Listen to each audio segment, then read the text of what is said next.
Welcome back to Castle Associates here in Denver, Colorado.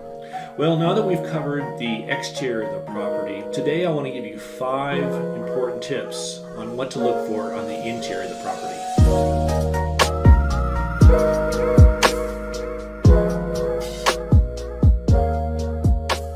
Today's video is really going to focus on major structural issues that a house may have instead of the aesthetics. We're not going to look at paint color or carpeting or any of those types of things. We're going to focus on more of the critical eye of seeing things that may indicate structural issues with the house. So my number 1 tip today is going to be looking for the heaving floors. And you say, what do you mean by heaving floors? When you walk across the floors, usually in the kitchen and the hallway, try to notice if there's a crest in those floors.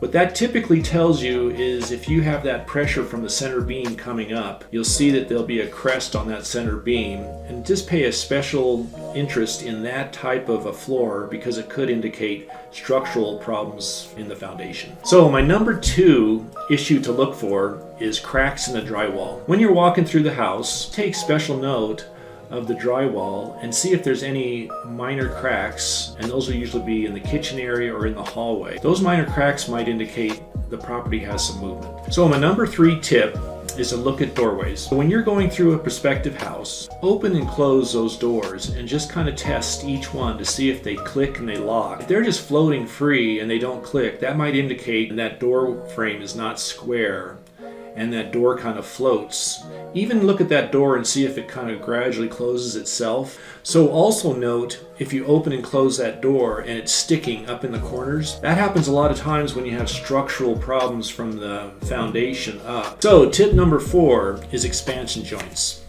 When you go into the basement of a house, you're going to notice that right above the furnace is an expansion joint. The slab on a foundation in Colorado is made to float up and down. It's really important to look at that expansion joint right above the furnace to see how much movement there's been. If it's pressing up to where there's not a lot of expansion left, that's going to indicate there's going to be problems down the road. So when looking in the basement, a critical area to observe is that wall floated? When a wall is allowed to float, that slab can move up and down. But if that's not floating, that slab moves and it's going to create all kinds of problems throughout the house on the upper floors. All right, lastly, number 5, and that is the actual cracking of the foundation floor. As we said earlier, that concrete slab is intended to move and float. You want to pay special attention if there are some significant cracks on that basement floor. Basements are designed to have expansion joints where you can see where the cracking goes into those joints.